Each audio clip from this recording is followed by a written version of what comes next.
Welcome to the Functionised Podcast. We're here today with our guest, Vijay Jones, who, believe it or not, at the age of 16, won his first Spartan race. He has been called the Prodigy. Vijay has fit his own big shoes by backing up the hype, showing us he is more than just a one-time wonder. Vijay is the 2019 North American OCR 3K champ, the 2021 World OCR champ at 3K, and the 2021 Spartan U.S. Nationals champion. Vijay has also won a crap ton of other races to earn these honors and awards in the meanwhile, which is, well, it's more than we have time to list each one. So, Vijay, thank you so much for being with us at the Functionized Podcast. Oh, thanks for having me, man. That's such a nice, warm welcome.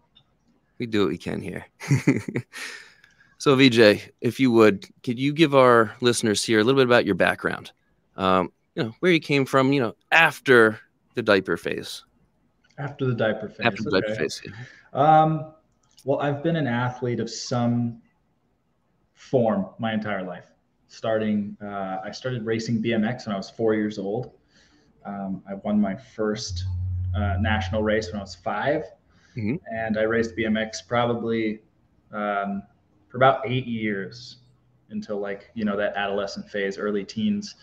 So I was always kind of pursuing something. It wasn't like big training or anything like that, but it was just an athletic endeavor where, you had to develop a lot of body awareness, and it was pretty much just like these big anaerobic sprint efforts all the time.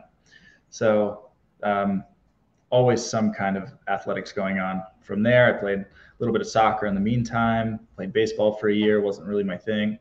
Ran a couple school track meets, which were really cool. Turned out I was kind of a good runner. So moving into high school, transitioned into cross country and track, and I really kind of found my stride there. And really dove into that. That's why I stopped racing bicycles and I moved into the full endurance running game, trying to, chasing school records and things like that. And it was kind of a weird situation. I started at a really good school for my first 2 years of high school, and I made a lot of improvements very quickly. And then moving into my junior year, I transferred schools, and the coaching just wasn't at that school. There wasn't any coaching really. There was hardly a track team, and I just tried to do what I could on my own to kind of build that, but I never really reached the potential that I knew I had. I never actually improved after my sophomore year. So coming out of high school, I started doing some obstacle racing, some local stuff in SoCal where I lived. And it turned out I was pretty good at that too. I've kind of considered myself a kind of jack of all trades athlete. I'm really good at almost anything, but I'm not great at any one thing, which has kind of been a bummer. When I started high school, it was all endurance. It was mile, 2 mile, and 5K for cross country. Mm-hmm.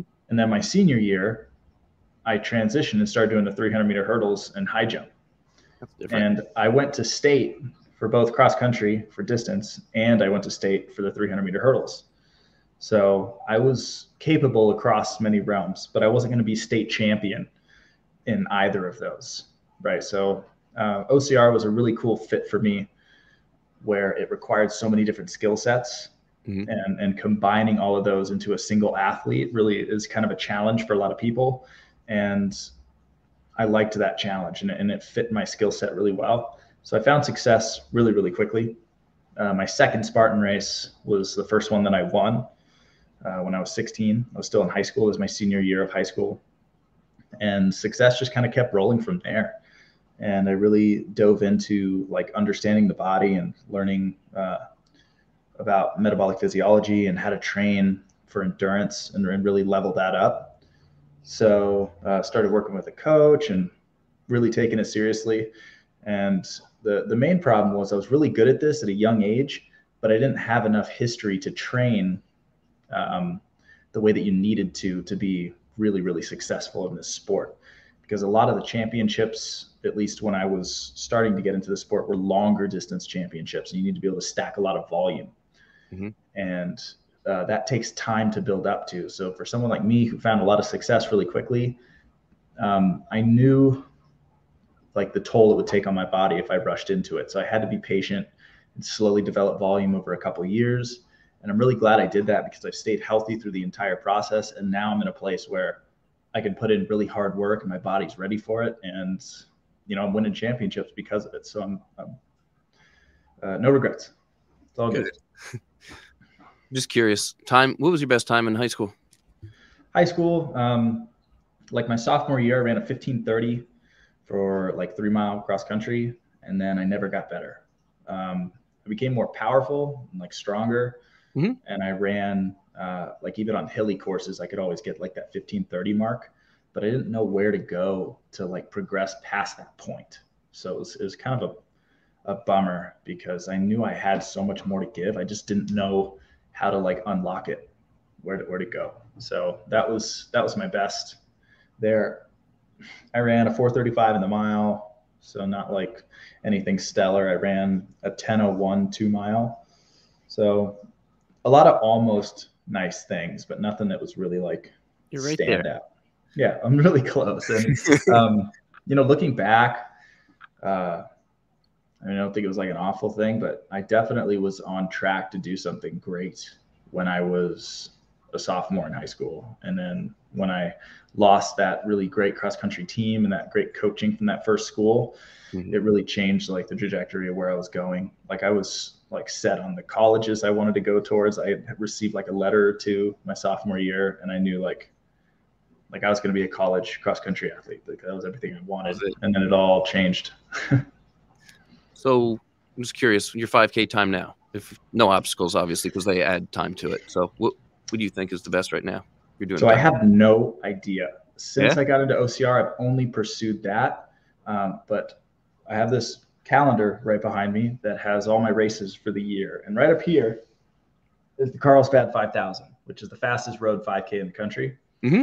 And I'm really excited to go hop in and test myself in that realm. The goal is to get sub 15, which I think is possible. But it's definitely a different style of training and fitness that I've developed. It's like a strength running where you're just powerful to where you can push through almost anything, but you're never having to hit these real top end speeds. So I'm interested to see what I can do. Like my fitness is really high, but like that specific fast turnover road running performance hasn't really been honed. But I think I'm capable of a sub 15 performance. So that's the goal. And that was going to be my lead in. If you had your 5K time now, what was going to be the difference? What have you been focusing on more since your high school days now that you think has made you a better runner? Well, early in my OCR career, like after the first year that I kind of went pro and took it seriously in 2017, and I like traveled for the series. I was 18 years old. I met a guy named Rich Diaz who was a really, really big part in like my development and my success early on in the sport. And he taught me the value of running mechanics and skill work and everything that's involved with that. And that became a really, really big part in my training philosophy and like the fundamentals of what I wanted to be as an athlete. So I took that really, really seriously across the first couple of years. And I'd say like that was a big, big part of my success early on and even now I can show up to a race and I know that I don't have the best fitness there. I'm not the fittest athlete on the start line, but my mechanics are so efficient that I can push and perform in kind of levels higher in like fitness relative to other athletes because of the efficiency and how comfortable I am at speed. So that was, that's probably like the biggest thing that I focused on over the last couple of years, and then slowly building volume, and to where like the last 2 years have really been focused on just aerobic development as well as the skill work, because the skill work is like a mainstay that happens every week. It's kind of integral in what I do. And now I'm just trying to develop volume to where that energy system is a lot stronger than it used to be. And I think like that's been probably like why last year was so successful beyond other years. Very methodical in your training. A lot of people think you can just go out there and show up and, step on a podium without putting in the time and effort here. Did it take you a while to figure out that there's going to have to be a lot more behind the scenes going on than when you first started out? No, I growing up doing, a bunch of different sports, but mainly when I got into cross country and track, it's like, you understand that there's a process to building fitness. And if you do it right, you really enjoy the process, which is cool. Mm-hmm. And I've started enjoying the process a lot more lately. Ultimately I wouldn't train if there weren't for races. Like I'm not one of those athletes that can do that. But no, I wasn't overwhelmed with the amount of work, but I knew it was going to take a couple years to get to the level that I wanted to be at. Mm-hmm. And I didn't try to rush that because I knew if I overloaded myself too early, like a lot of young, talented athletes can burn out, mm-hmm. Even in like the collegiate level where they just get run into the ground looking like coaches looking for championships and things like that. So I'm really glad I just took my time. And I'm really happy with where I'm at now. And I still have I'm probably one of the few athletes in the sport that really tries to plan ahead.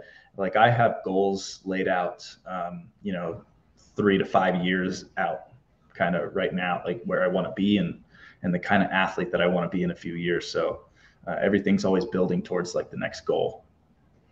You were talking a little bit before the show with your board behind you there. Yeah. How many races do you have for this season planned so far? I'm kind of splitting 50-50 this year, where in years past, especially last year and pretty much every year, I've been 100% OCR focused, dedicated to that sport. Mm-hmm. And I've kind of found more of a passion for running and trail running. So I'm kind of trying to dive into that space a little bit. I feel like I have something to give there and I can get more out of myself pursuing that as well as OCR. I'll never let OCR go. I like it way too much, but I'd like to see what I could accomplish there. But actually, right now I have the 4 races that I'm going to do of the 5-race series for the North American Elite Series. I'm pursuing that. I'm going back to OCR Worlds to try to maintain that title that I have and pursue another one. Plus, I didn't get to race the undefeated champion. He wasn't able to make the race this past year. So I feel like I didn't really earn it as much as I wanted to. Okay. When I raced the U.S. National Series, I had to beat the current champion and the guy that's won the championship the most to take it. So It felt like I really earned that. And I liked having that accomplishment. And I wanted the same thing with OCR Worlds, where you take the guy that's won it more than anyone else, and he's never been beat even now. So I feel like to be the champion, I really want to have to take down the champion. So I'm hoping I get the chance to race him this year. But I have I'd say, I think 7 obstacle course races on the schedule, possibly 8. Mm-hmm. And then the rest is all trail races where I have some Cirque series in Colorado and Utah. I'm going to go out to California and Tahoe for a Broken Arrow Sky Race. Maybe go international if I feel good enough. But ultimately the goal is sometime before I'm 30 to see if I can build enough fitness and be talented enough to attend a Golden Trail Series race. It would be totally foolish for me to even show my face at one of those events because I'm not nearly the caliber of those guys. But the goal would be to reach that kind of level to where I could show up to a race like that and not just get totally blown out of the water and possibly even compete for it. So that's my goal for the next few years. Okay. So what are you going to do to ramp up your training for that? Main thing's volume, man. Seems to be the general theme here. Pretty much. I've been just a very low volume athlete compared to most other athletes in the sport. If you compared Stravas with a lot of other athletes, it would be a very different story. Last year, I won the U.S. National Series on about 35 miles a week, which is extremely low for many athletes. And that was a more consistent volume year for me. And I averaged 35 miles a week.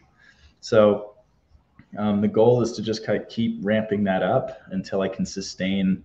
I don't like to go by mileage very much. I like to measure hours. So right now, my training currently is sitting at about 6.5 hours a week, just running, not involving strength and those sort of things. And I just want to keep seeing that number slowly climb and get to the point where my just aerobic energy system is just really, really beefed up to where I can sustain more work. To get this right here, so instead of having 5 miles today, 7 tomorrow, and so forth, do you have it as, all right, I'm going to do an hour today, maybe 45 minutes tomorrow, 3 hours? So interesting. Okay. Yeah.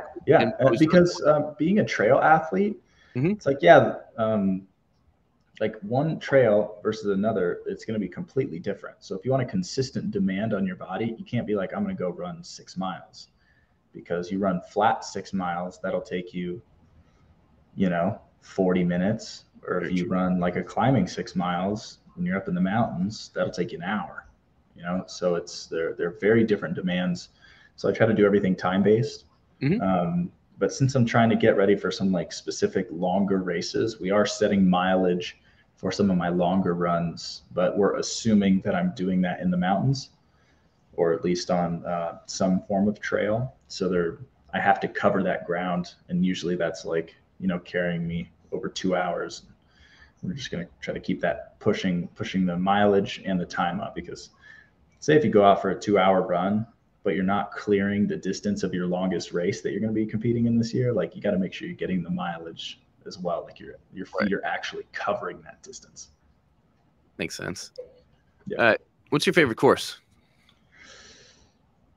Oh, that's a rough question. Like OCR, like race that I've done, like venue maybe, or like distance. Venue. I don't know. I've had a lot of great experiences. One thing that's been really like close to me for the past couple of years has been the race in Seattle. And well, it's not Seattle. It's like Snohomish, I think, is the city that it's in. I really like that venue. It's got a little bit of climbing. It's a little bit of technical trail, and it's always like super wet and rainy. Like it's always raining during that event.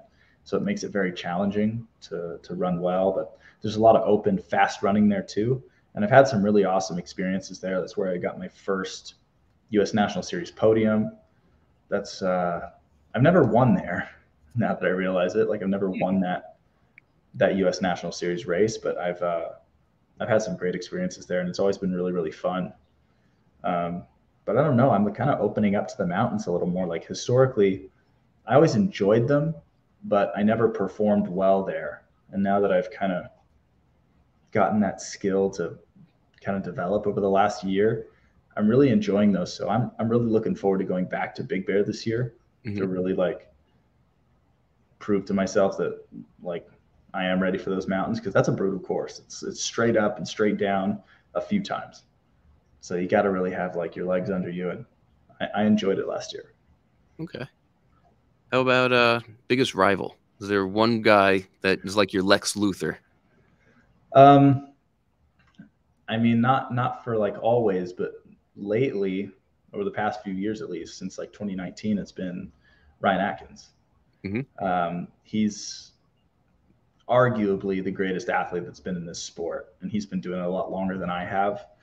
Pretty much when he showed up, I don't know what year it was, but I remember seeing races back in like 2015, World Championship level events where he was just crushing. So, I mean, he's an amazing athlete, and I've been able to start competing at his level. Like when I first got into the sport, I really like looked up to him, and as I got better and better and closer to him, and now we compete, which is really, really cool. We've gone back and forth so many times, and I'd say he's like the biggest competition for me. And I always know that when we're on the start line together, like it's going to be a fight. Like it's not going to be easy ever. So I really love racing with that guy. He's a very talented athlete. Seems like one of the, as Steve Fontaine said, it's going to be an all guts race at the end. Whoever's got it that day between the ears is going to push through that pain, that little extra. Yeah, I think that's exactly what happened this past year in Big Bear. Like I think that I really wanted that race probably more than he did, because we were separated by 7 seconds. That's close. At the end of that race across something that took an hour. So that's a tiny little decision to move at one point or another. Like there's so many different variables that could have led to a 7-second difference in your performance. And that was the race for the entire series because we were tied up until that point. So the entire U.S. National Series came down to a 7-second difference. And I think like mentally, I just wanted that a lot more than he did. But I think that was a good motivation for him because then he went out and won the Spartan World Championships, and it came down to a close race at the end. And he turned on the jets and finished out that race and got that title. So, yeah, I totally agree with that. So perhaps you have a part to play in his world championship too, huh? He said I did in an interview after the race. He thanked me for beating him in Big Bear, because then when it came down to the race at the end of the World Championships, he was like, he pushed harder. So I mean, you're welcome, I guess.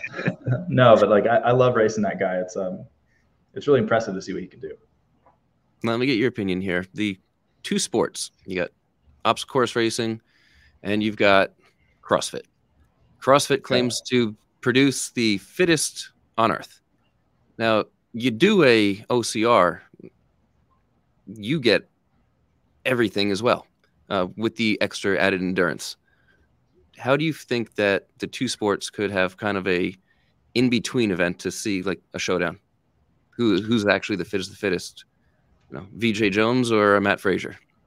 I'd say the closest thing you have to an actual fittest test would be high rocks currently, because ultimately OCR is still an endurance sport.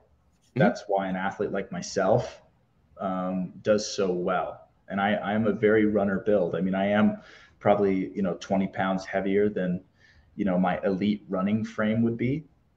But still, it's an endurance sport. The best runners are going to have a huge leg up over the strongest dudes. And I think CrossFit is very heavily weighted because their endurance, honestly, across most of those dudes is pretty lacking. And a lot of the events are very short. There's nothing that really pushes into that aerobic energy system for a long period of time. Right. Like there's the occasional thing that features it, but it's not like you're seeing like these really high level performances there. It's like a bunch of dudes shuffling around, like trying to maintain best they can. But then they can go snatch 300 pounds, which an OCR athlete could never even dream of completing that task. That's insane. Yeah.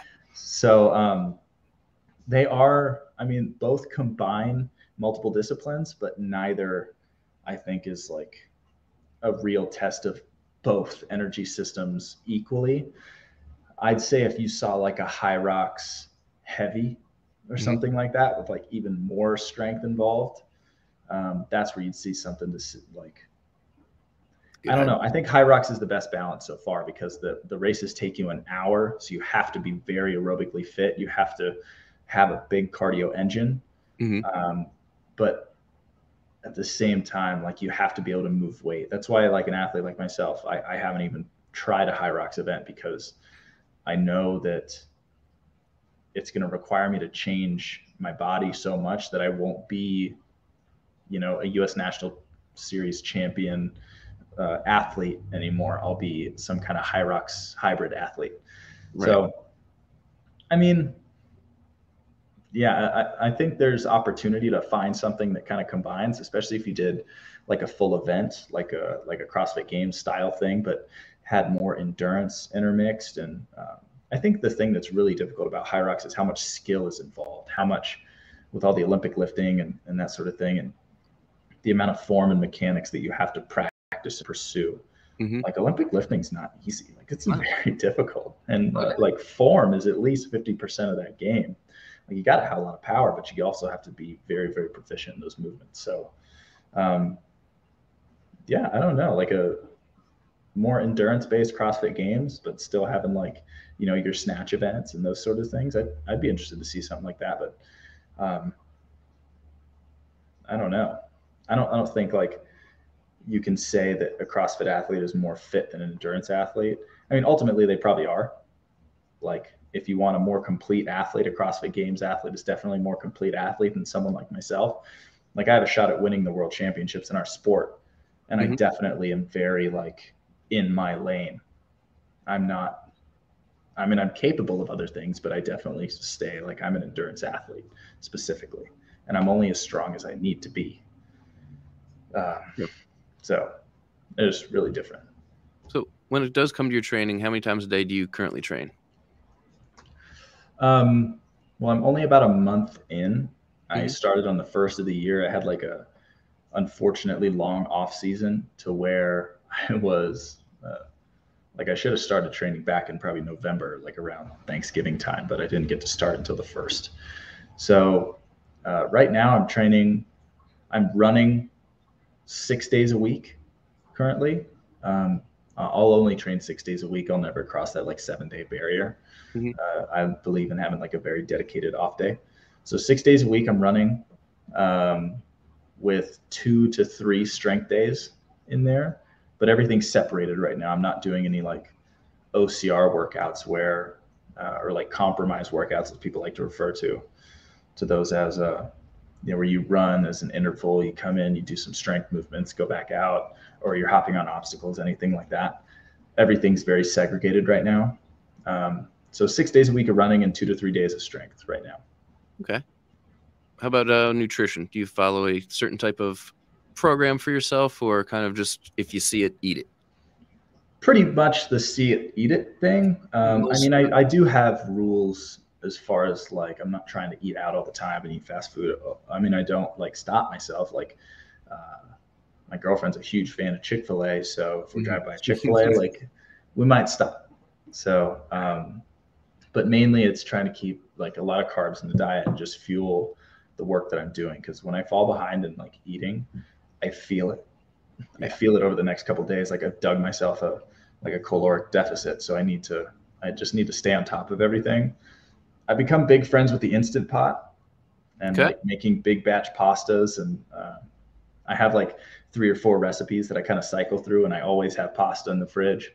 So I'm eating that often, but it's mainly just like try to keep calories high so that I'm not, so that I can actually maintain some weight, because I will drop weight in a heartbeat very, very easily. So I have to maintain like keep eating pretty much. So you almost went on to bonking there. Have you ever bonked before in training or in a race? Oh, plenty of times. Like my main enemy historically was cramping. Like I was very like salt deficient, very prone to cramping in any events that would get like over an hour. I've improved that because a lot of it was I wasn't fit enough. Honestly, my muscles weren't up to the task to operate past an hour, and they're starting to get better at that. Plus, my nutrition like kind of got more dialed in as far as what supplements to take leading into races, like salts and electrolytes and things like that, and what blends work for me and how much I actually need to take. So that kind of got worked out. But yeah, dude, like this past year, probably my biggest failure of the year was at OCR Worlds in the 15K. I was leading the race about 10K in, and we were hiking straight up this ski mountain from the bottom to the top of the mountain. And about halfway up, my legs just didn't really want to work anymore. Mainly it was my power hiking strategy. Like I was taking these huge steps and just totally overwhelmed my hamstrings. But yeah, dude, like it happens. I mean, even when you're in the best of shape, your race plan doesn't work out or something happens, like it happens to the best of them. It does. What is your pre-race meals, supplements? What do you usually consume leading up to it? I start like a couple days out, really like carb loading. Like I don't just do it like night before, 2 nights before. I probably start like 3 days out and just start eating like lots of pastas and things like that. And I start hydrating a whole week before like a race. I start drinking electrolyte drinks probably like twice a day, trying to keep that really mixed in, consuming a little more than I need, just so I'm kind of like overloaded when I get to the race. But I don't try to overhydrate, because also you can, what's it called? Like dilute the electrolytes in your body. So then it'll make people have like issues with that. Like they're overhydrated. So I just try to mainly get electrolytes into my body, but not change my drinking habits too much. But instead of drinking water, I'll drink some kind of electrolyte blend. But morning of a race, I'm big on overnight oats. That's kind of like my go-to food for training and racing. And I don't want to change it up on race day. Like I'm not going to experiment with anything new. Like I'm going to do what works. Of course. So I stay with that. And then like mid-race fuel, I'm really kind of picky. A lot of people can eat like all these nasty gels and stuff, and I really can't. I can eat almost anything on a long run, on low intensity. Like you could hand me a sliced pizza and I could eat that in the middle of a 3-hour run. Like no big deal. I'm not going to stop. But I can't eat too many things as far as like mid-race nutrition, like hammer gels or goo or honey stinger. Like all those things mess with me. But I found this company called Morton that they make the hydrogel, which is really easy to take down for me. It's one of the only things I can consume at intensity. So that's been like my go-to race fuel. And I'm always experimenting with different like electrolyte mixes to try to figure out what works.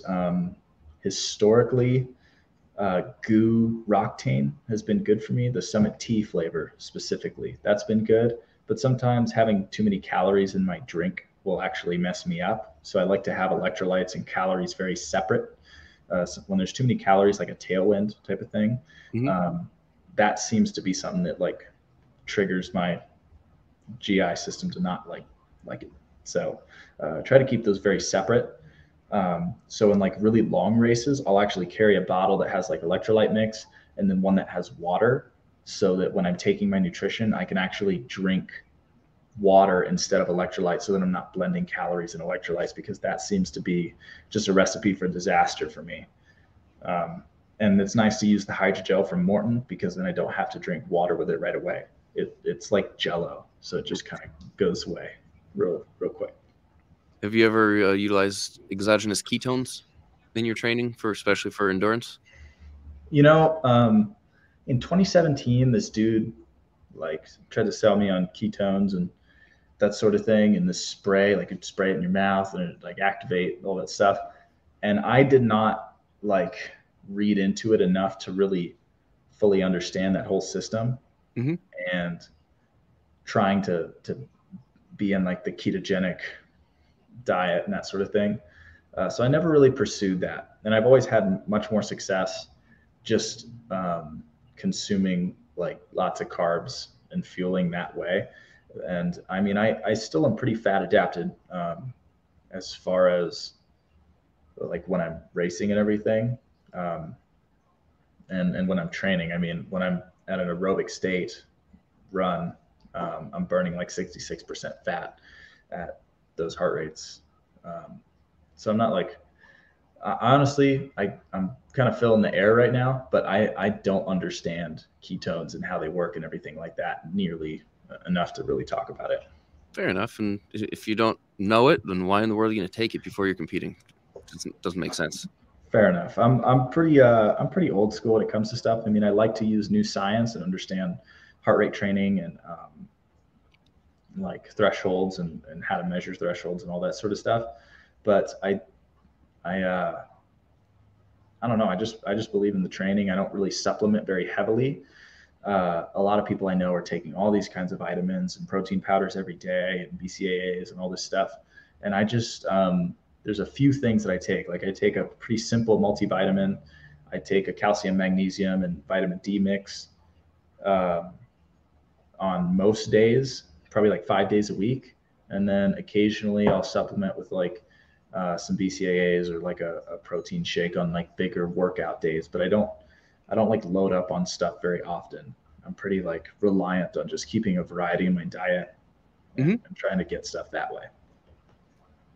In the sport of OCR, I know at the elite level, you can be tested for, according to the World Anti-Doping Association rules. Do you feel that there are other athletes, as the sport becomes more competitive, that are turning to that? I honestly don't know, man. I think it's possible. I think there are athletes out there that are doping because I think less in the US. But there are athletes, I'm sure, out there, because there's some scary looking dudes that will just show up to a random race somewhere Mm-hmm. and they're way more muscular than anybody. And you can almost see their organs. They're so lean. And then they're out there just climbing mountains like an elite trail runner. Right. So I'm sure it's out there, but I doubt it's at the top level.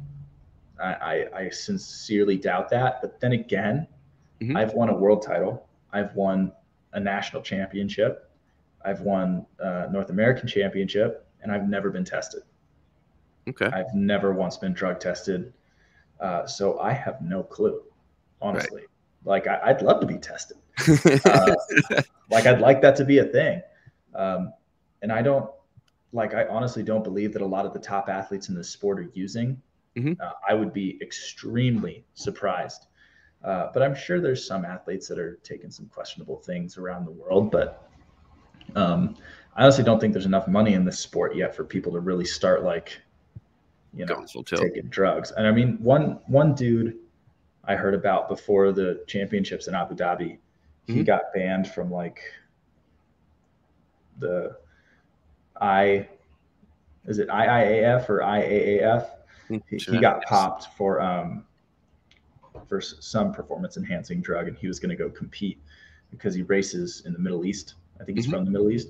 So he was going to go race the Spartan Championships, and then he wasn't allowed to race because he got popped like earlier that year. So, I mean, I'm glad to know that people are looking, right, and to know that it's a thing, but like I've never been tested in OCR. Like it's never happened. Okay. Now, when it comes to, we'll pick on Spartan here for fun because I like Spartan too. Cool. There's the open, you got then these competitive age groups and elite. Now, Spartan obviously markets to the open most because, well, there's a lot more in the open and it helps pay the bills, keeps lights on, food on the table, things of that nature. Right. But when it comes to the elites, it seems almost like it's forgotten. I mean, if you're in the know and you appreciate the sport, people get it. But you don't see Spartan athletes up on billboards yet or being featured in commercials yet. What do you think that the sport has to do or could do better in order to promote the top athletes? Because let's face it, people like to follow athletes. Yeah, for sure. One big downfall, I think, of the sport, and I mean, ultimately Spartan's a business, and I understand that their whole game is selling tickets to their events, mm-hmm. not spectators, but participants. So something that's completely participant driven, I mean, it's nice that they have an elite side of the sport at all, which is so that we can, compete. Right. But at the same time,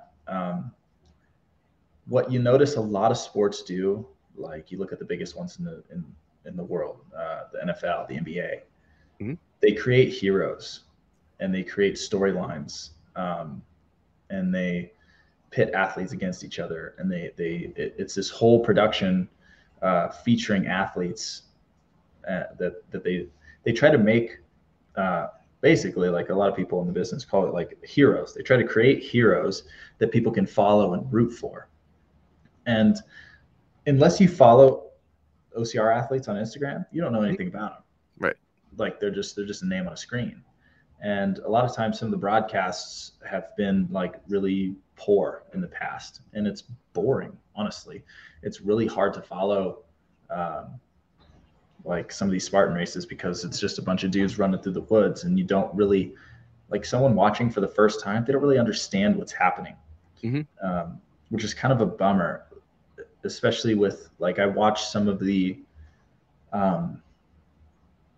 U.S. National Series broadcast from this past year, and I had some people that didn't know much about OCR watch it, and they told me, like, if you didn't know what was going on, like, mm-hmm. you wouldn't have any clue. Like it wasn't intuitive to understand, and the announcing wasn't geared towards people watching for the first time to where they could pick up on what's going on. It was pretty much, if you're a fan of the sport, you're going to enjoy this. If you're not, then you don't know what's going on, and it's just, you're just watching these dudes like hike uphill for a while. Mm-hmm. So I think the sport needs to be, like, you just need to invest a lot more in media. I think there's a lot of money being thrown around to a lot of weird stuff. And you just you got to put money into broadcasting. And if you can create a good product in like post-production and everything like that, then I think you'd sell more, You could sell a TV series, or you could get bigger sponsors for your broadcasts. And then that presents opportunities for athletes to make money. Like Spartan giving athletes money, like that's cool. But ultimately, like athletes would benefit more if you had a very successful broadcast and created something people want to watch. And then people are willing to pay the athletes because so many people are watching, not just Spartan having to be like, oh, we still want to have an elite field, so we're going to throw money to some athletes. I mean, oh, very at least that's the way that I see it. Absolutely. You hear that, Joe? All right. OCR is exciting. Like you can make it exciting. It's just like there's so much value placed on these long, boring races in the mountains. It's like the biggest championships in the world take 2.5 hours to watch. And like in a world where content is less than a minute right now, like you lose people's attention span in 15 seconds. They need to be entertained or they're going to move on, and they're going to decide that in about 15 to 20 seconds. And you can't even create something exciting happening in the first 15 minutes of a race. You're done. Very true. Very true. Maybe we need Snoop Dogg or something like that for the first 15 minutes as everyone gets going. Yeah, really. What is your biggest life obstacle, and how'd you go overcome it? Not race obstacle. You're good at that. Life obstacle. Yep. Dang. I don't know, dude. Like I haven't had any like major life challenges. Like a lot of people have like a story of how they overcame it, and that's why they were so dedicated to sport. I've had a very like solid, good support system around me throughout my life. Like my dad really supported my career in OCR at the beginning. Like he paid all my entries. He flew me around to these different races to where I could compete and really shoot my shot until I was able to, cover my own costs. And now I'm making money, pursuing this sport. So he really facilitated like my athletics really early on. I ended up for the last few years living with my girlfriend's family, and they were really supportive of it too. Like I was already making money in the sport, but they were just really supportive of like everything I wanted to pursue. And I don't know, I haven't had anybody around me that was like ever doubting me or anything like that. Like I've had as I said, just a very strong support system around me, and a lot of people willing to handle, different aspects of my life for me so that I can focus on training when it came down to those times. So that's fortunate. Very fortunate. Dude, super fortunate. I mean, like when I was younger, I had some, interesting situations, living in, squatting in an abandoned house for a year, things like that. But at the time, like I didn't know it was bad. I mean, sometimes when I tell people stories about things in my childhood, they're like, "Oh my gosh, I'm so sorry." And I'm like, well, like it wasn't a big deal because I didn't know. I didn't know it was a big deal. So I really haven't had like a life-changing struggle that I've had to really overcome. Pretty fortunate about that, actually. Once I do have a struggle, though, you best bet I'm going to hit like really big heights. I'm confident in that one for sure. When you're not training, what are you up to? I don't know. My life is really based around this sport at this point. But right now, I've been golfing a little bit. It's been kind of cool. Yeah, you like that? I mean, at first, like, I don't believe it's a sport. A lot of people are like, Tiger Woods gets Athlete of the Year. Like, no lie, he's an amazingly skilled and dedicated person to accomplishing what he's accomplished. But right. like, are you an Athlete of the Year? Questionable. And I might get a lot of hate for that. But I enjoy it. Like I've gotten into a bunch of different sports over the last couple of years, like trying to find something to do on the side when I'm not training, and everything I go way too hand into. Like last thing was pickleball, and I would go play pickleball for like 4 hours straight, and I would come home and my recovery day was ruined.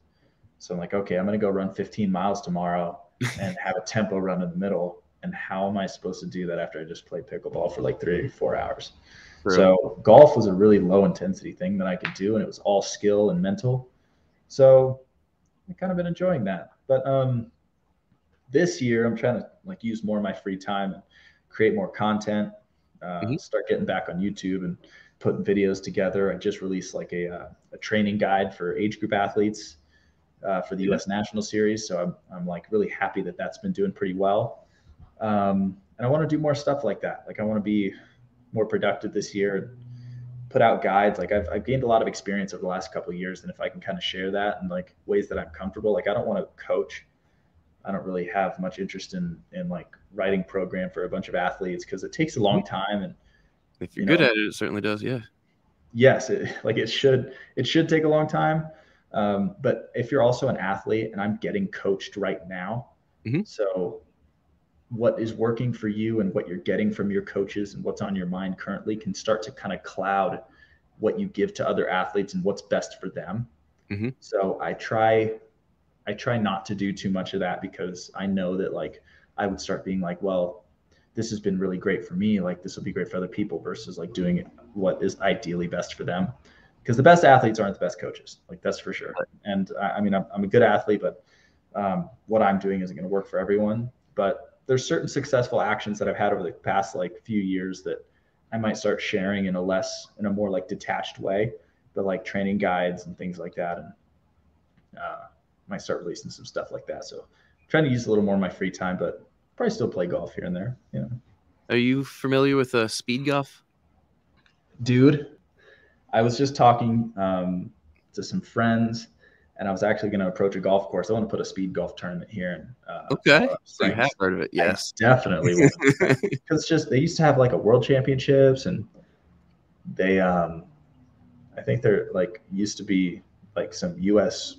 events that you could like go to the national championships from, but it doesn't seem to be very popular anymore. So I want to kind of bring it back if I can. But I'd love to do that. It looks really fun. Absolutely. You have any advice for any young competitors coming up? Be patient. Be patient and like trust the process. Like start developing the fundamentals now, and you will be like a fantastic athlete in a few years. You just have to allow yourself to develop at the right pace. I was in that same position, like 17, 18 years old, really wanting to reach that highest level. But a lot of these races are really long as far as timeline. So if you look at the natural progression of like a professional endurance athlete, right? They go to high school, they're racing, the 5K is the longest thing they do. So they're racing for 15 minutes. And then they go to, what do? They go to college, right? You go to college, top level college athlete, doing really well. You're doing the 10K, you're doing like 8K cross country, 10K cross country. You're racing for like a little over half hour, right?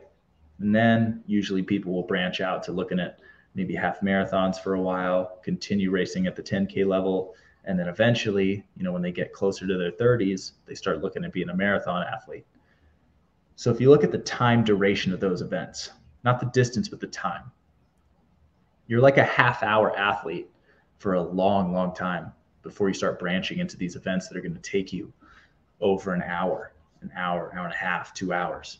So when an 18-year-old kid who's had a decent background wants to go race, you know, the Spartan Super in Big Bear, like you're going to be racing for over an hour, and you've only gotten used to racing for 15 minutes so far.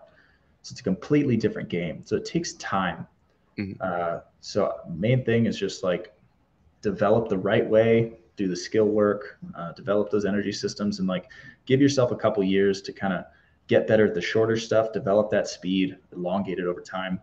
Because if I would have dove in too hard at first, I think I would have really like just not been on the right path. But since I've developed appropriately, I've done really well, and I'm really happy with the way that things have gone. And I think like my ceiling's really high right now. So just trust the process and you'll get there. You had any plans for life after athletics?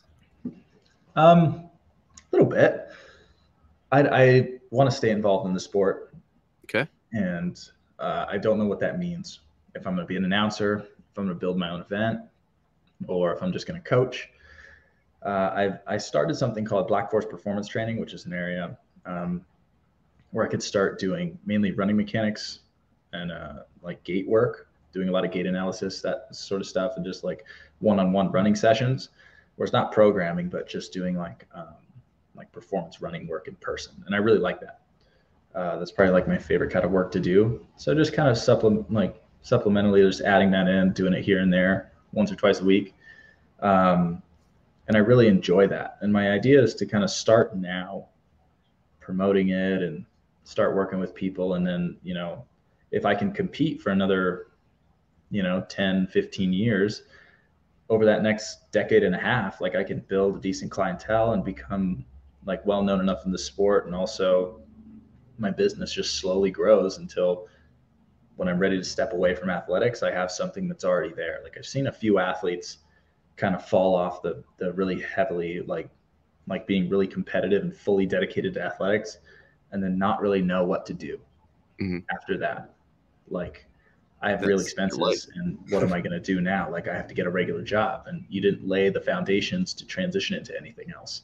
So I'm trying to do that now. And, you know, maybe if I can get like content rolling, maybe I'll be an internet or TV personality or something. You never know.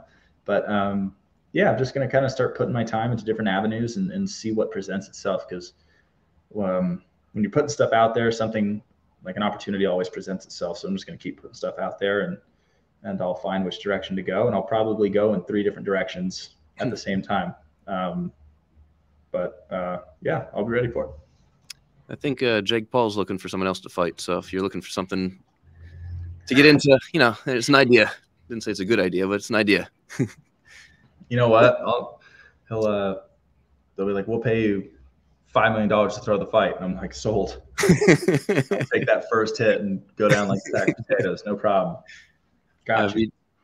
Vijay, if somebody wants to find you on social or work with you, how do they do so? Well, my name is Vijay Jones, and Vijay_Jones is my Instagram handle. And if you want to follow along with what I'm doing and what I got going on, that's the best place to do it. I post pretty much everything there, everything I got going on.